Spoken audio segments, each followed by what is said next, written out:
Dan itu gereja. Saya selalu berkata itu gereja. Gereja tidak mau pernah berisiko untuk hal yang baru, rutin. Doktrin yang ratusan tahun ditemukan oleh pendirinya dipakai sampai hari ini. Betapa bodohnya gereja yang pakai pola ratusan tahun. Sampai kapan gereja akan begitu? Kapan kita berani menyimpang dalam kepemimpinan kita untuk mengambil jalan baru yang Roh Kudus tunjukkan kepada kita? Nah, pertanyaan, Musa bisa nggak nyimpang? Ini pertanyaan penting, cepat jawab. Musa bisa nggak nyimpang? Bisa. Musa bisa acuh, bisa cuek. Ya mungkin ada orang iseng, biarin mau bakar-bakar sana. Udah cuma jalan aja biasa gitu. Bisa. Seperti ketika Tuhan Yesus berdoa di Getsemani. Kalau boleh, cawan ini lalu daripada. Artinya apa? Kalau boleh, aku nggak disalib besok. Nah, kira-kira kalau Yesus Tuhan kita malam itu nggak mau, bisa nggak dia berbuat itu? Bisa. Bayangkan saudara. Maka itu sangat penting sikap hati. Catat, seorang pemimpin, sikap hatinya mau dibelokkan tidak, mau dipimpin nggak, mau diatur nggak, mau dialihkan nggak oleh Roh Kudus. Mau tidak? Jangan rutin. Izinkan Roh Kudus membawa hal-hal kepada hal yang baru, saudara.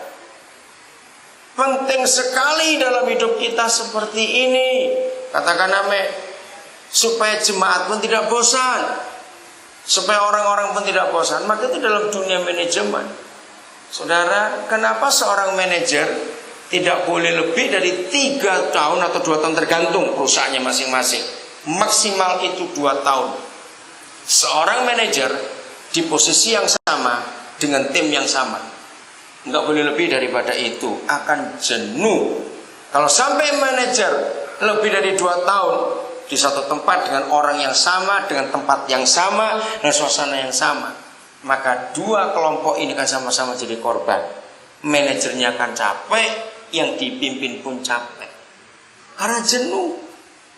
Maka itu harus ada yang baru dalam kehidupan ini. Menyimpang ke sana untuk memeriksa penglihatan yang hebat itu, ya, ayat 4. Ketika dilihat Yahweh bahwa Musa menyimpang untuk memeriksanya. Nah, perhatikan kata ini, berserulah Tuhan. Padahal kalimat-kalimat berikut berfirman. Hanya saat itu saja berserulah. Mengapa untuk hal itu Papa berseru, tapi yang berikutnya berfirman? Ketika dia melihat Musa mau menyimpang, apa reaksi itu yang saya tanyakan? Bukan bedanya, maaf saya salah. Apa? Senang, betul. Itu yang Papa tunggu selama ini. Karena 40 tahun kamu di situ terus, Musa. Sekarang kamu mau mengikuti yang aku arahkan. Maka Papa senang, Papa berseru, Musa, Musa, gembira sekali. Dan ia menjawab, ya Tuhan. Lalu Papa berfirman, janganlah datang dekat-dekat. Tanggalkanlah kasutmu dari kakimu, sebab tempat di mana engkau berdiri adalah tempat tanah yang kudus. Lagi ia berfirman, dan seterusnya. Nah, beda bukan? Berseru cuma sekali. Ketika Papa melihat Musa mau menyimpang, dia senang sekali. Begitu pula dalam kehidupan kita, saudara, sebagai pemimpin-pemimpin. Papa senang kalau kita mau mengikuti yang dia tunjukkan, yaitu keluar dari zona nyaman, dari rutinitas kita. Ada hal-hal baru yang Bapak sediakan. Jangan pakai pola tahun yang lama. Jangan. Ada hal baru lagi, ada hal baru lagi. Hebat sekali. Maka itu sikap hati yang lembut. Itu penting. Kita buka Matius 11:29. Nah, inilah hati yang dimiliki seorang pemimpin. Matius 11 ayat 29. Yesus Tuhan kita seorang pemimpin. Seorang pemimpin hanya perlu 2 sikap hati. Lemah, lembut, dan rendah hati. Itu Matius 11 ayat 29. Belajarlah kepadaku. Karena aku apa? Yesus apa? Lemah lembut dan rendah hati. Saudara, Bedakan lemah lembut dengan lemah gemulai. Beda.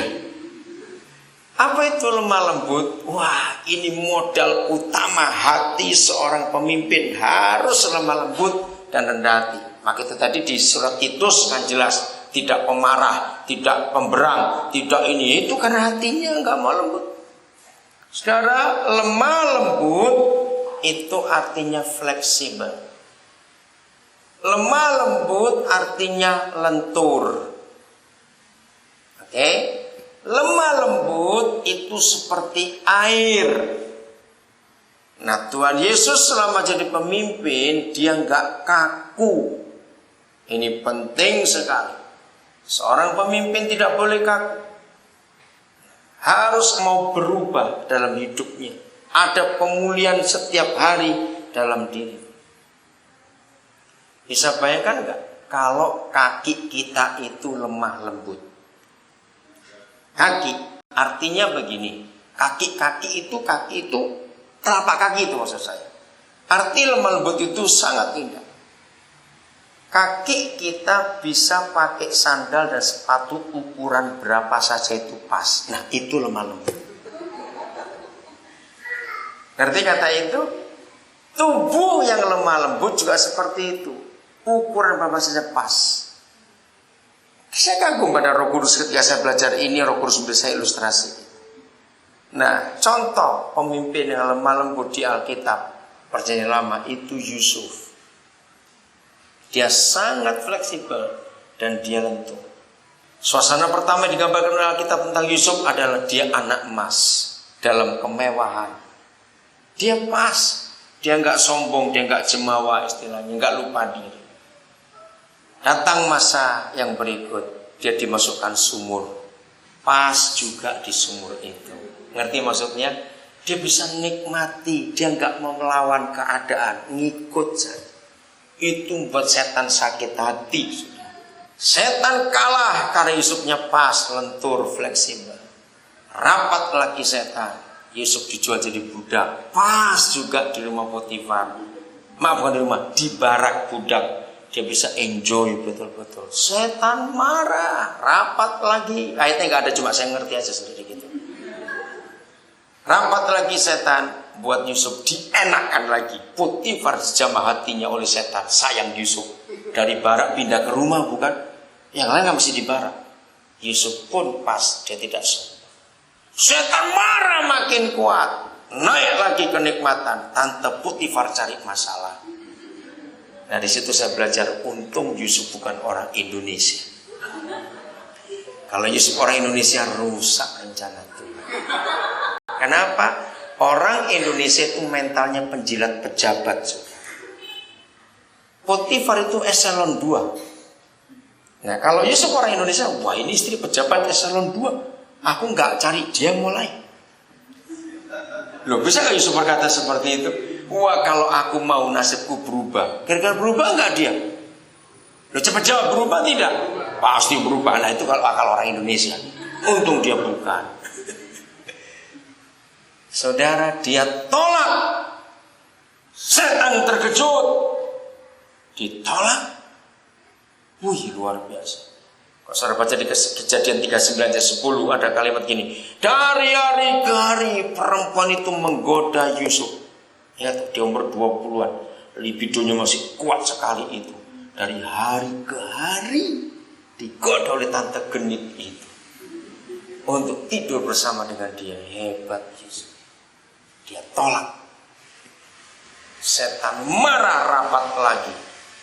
Maka setan kembali ke senjata yang pertama, penderitaan. Masuk penjara, tempat tahanan raja dikurung. Berarti itu tahanan politik. Habis masa depannya. Dia masuk penjara tanpa diadili dan vonisnya seumur hidup. Harusnya dia marah. Harusnya Yusuf marah. Kalau tahu hasil ketaatanku begini, lebih baik aku berzina hari itu. Untung dia tahu apa yang papa buat dalam hidupnya. Nah, itulah kelemah lembutan Yusuf. Dia lentur, dia fleksibel. Di penjara pun dia disertai Yahweh. Akhirnya setan berkata, Zob, sejak hari ini terserah kamu, senjataku sudah habis. Maka itu Yusuf adalah salah satu dari 2 orang saja di perjanjian lama yang tidak punya rekor dosa sampai dia mati.